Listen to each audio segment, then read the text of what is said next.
Hello guys, Charles here and welcome back to my channel. I had some nice comments recently about a dominant chord that I included in one of my movements. So I thought we'd explore the dominant colour a little bit more today, and I'll show you some voicings which I certainly don't use as much as I should, and I don't see others using maybe as much as they should either.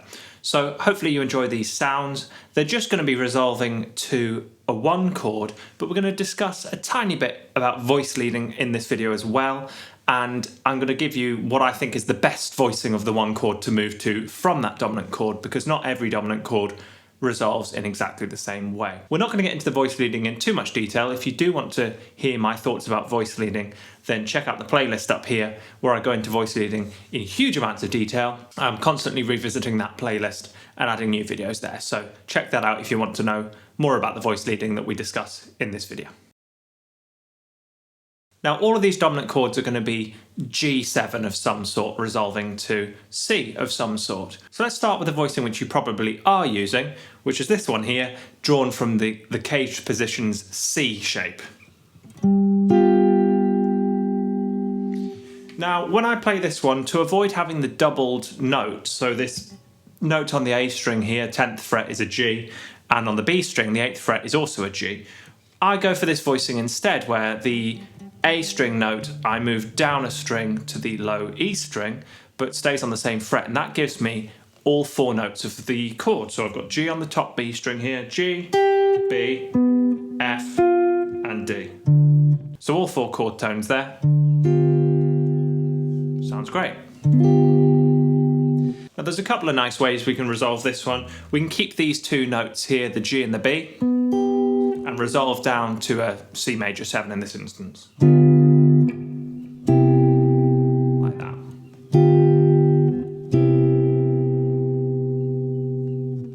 And another nice way to resolve this one is for this G at the top to go up to the 6th degree of the C chord. So this would give us like a major 13.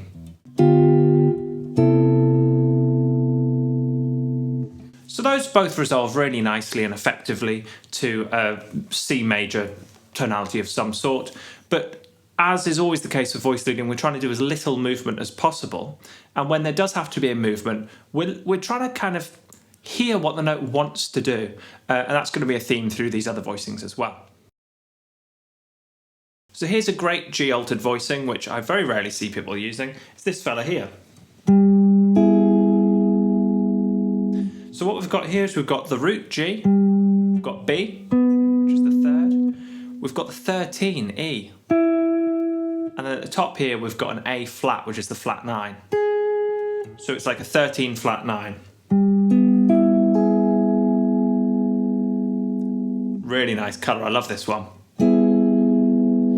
And we can resolve this a couple of different ways as well. So if we think about the voice leading again, these bottom 3 notes, G, B and E, are perfectly suitable for a C chord. This top note here, A flat, he's a semitone off either way, so he can either resolve downwards, he can fall to a G, or he can rise to an A. Now, seeing as we've already got a G at the bottom here, he's going to rise up to an A. Semitones generally like to resolve upwards, but that's by no means set in stone. So that will give us this.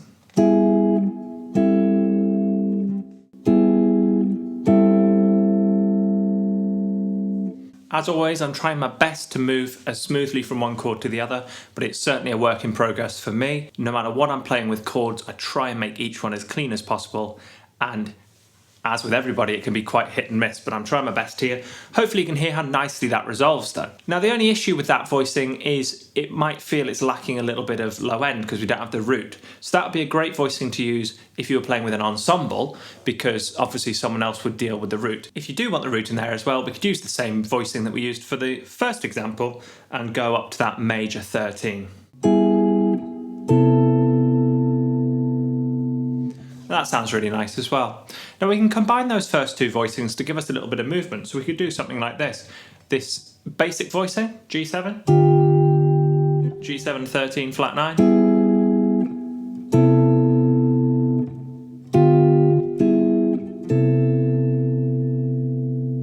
Really nice movement on a 5 chord.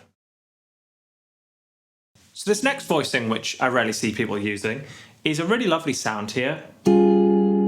we've got the root, the flat 5, the 7, and the flat 9. So it's got quite a flat sound, this one, quite a sort of squashed sound because it's got the flattened 5th and the flattened 9. And the reason this works is because this top structure here is a D flat triad, which is the tritone substitution of G. Now again, if we listen to how this one wants to resolve, a tritone likes resolving downwards, so we could just go, which is fine, and just move that down. Another option is this top note A flat can just rise upwards to the 6th. This bottom note G can stay the same, so we've got, and then these inside notes here can resolve outwards. And that gives us this voicing. That's a difficult one to play smoothly again. Now, like I said before, if we were playing with an ensemble and we had a bassist, that would be a great voicing to use. However, if you do want that low end yourself, you might find that these top 2 notes both fall downwards. This bottom note goes up nicely, so that would give us this, which is a really pretty sound.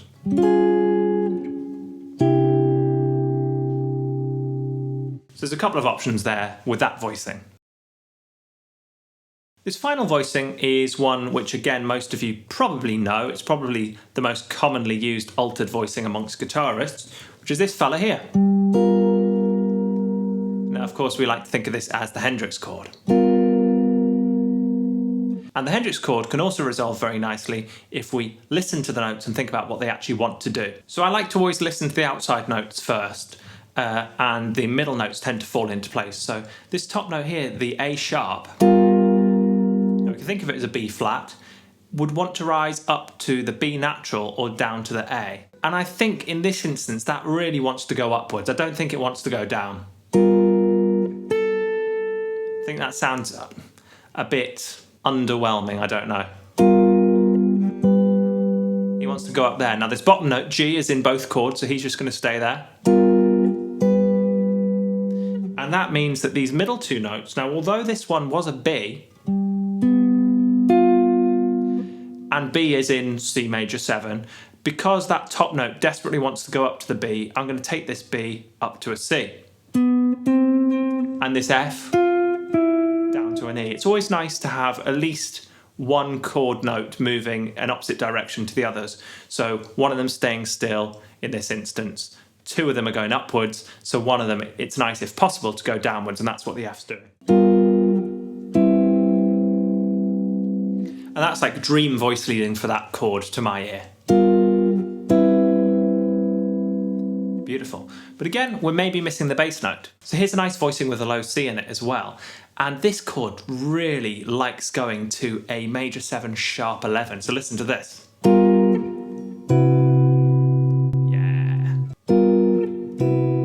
So we can get away with that major 7 sharp 11 voicing after the Hendrix chord in this instance. But don't go shoving that one in anywhere, of course. Probably best to use like the final chord of a song would be really cool.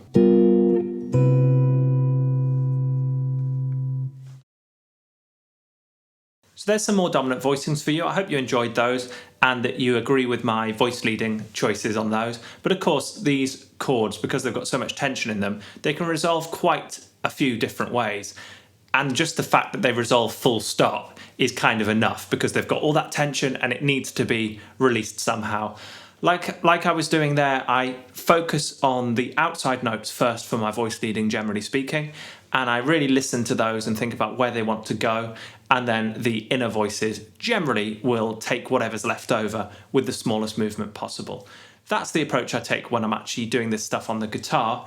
In the playlist I mentioned at the beginning of the video, that slightly different approach is best for written exams where you're doing like your grade 8 theory, for example, Bach chorale stuff, and you really need to get it correct. On the instrument, it's just enough that you move nicely and smoothly as possible for that particular context, and you try your best, as I said at the start of this video, to make each voice sound as pure as possible. Let me know down in the comments some of your favourite voicings for dominant chords and how you like to alter them. And if you did find this video useful, please do give it a like. click subscribe and ding that notification bell, and do share with any of your friends who might also benefit from this content. That really helps me out on the channel. And as always, I hope you're all doing very well, getting plenty of practice in, and I very much look forward to seeing you in the next one. Cheers! Roll up, let me embed a story you'll never forget. A drip, drip, we're drowning in debt now. You can't buy your way out.